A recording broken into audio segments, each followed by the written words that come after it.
Di penghujung tahun 2025 hingga awal 2026, Pulau Sumatera dilanda bencana alam besar berupa banjir bandang dan tanah longsor. Bencana ini menyebabkan kerusakan luas dan ribuan korban jiwa, namun tidak ditetapkan sebagai bencana nasional. Bencana ini dipicu oleh curah hujan ekstrim yang terjadi selama beberapa hari berturut-turut.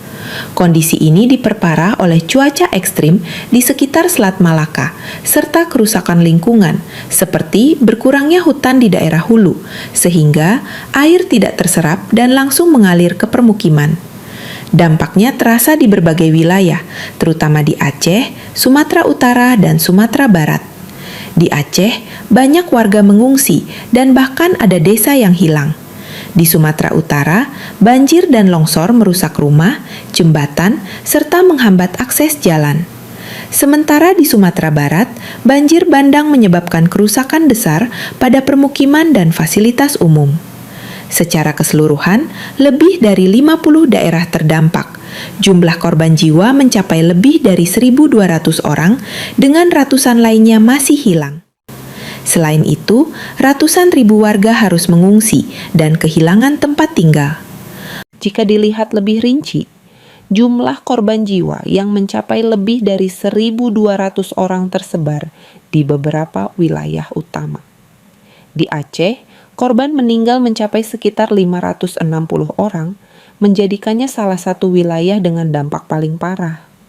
Di Sumatera Utara, tercatat sekitar 375 korban jiwa dengan banyak kejadian longsor yang terjadi di daerah perbukitan. Sementara di Sumatera Barat, jumlah korban mencapai sekitar 264 orang akibat banjir bandang yang datang secara tiba-tiba. Tidak hanya korban meninggal, ratusan orang lainnya juga masih dinyatakan hilang dan banyak korban mengalami luka-luka. Di sisi lain, jumlah pengungsi terus meningkat hingga mencapai lebih dari 113.000 orang. Bahkan diperkirakan bisa lebih, karena masih ada daerah yang sulit dijangkau.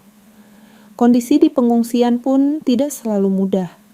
Keterbatasan makanan, air bersih, dan fasilitas kesehatan menjadi tantangan tersendiri bagi para korban yang harus bertahan di tengah situasi yang belum stabil. Melihat besarnya dampak tersebut, muncul pertanyaan, mengapa bencana ini tidak ditetapkan sebagai bencana nasional?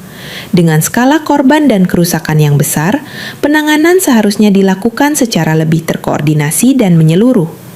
Status bencana nasional sebenarnya dapat mempercepat distribusi bantuan dan memperluas keterlibatan berbagai pihak.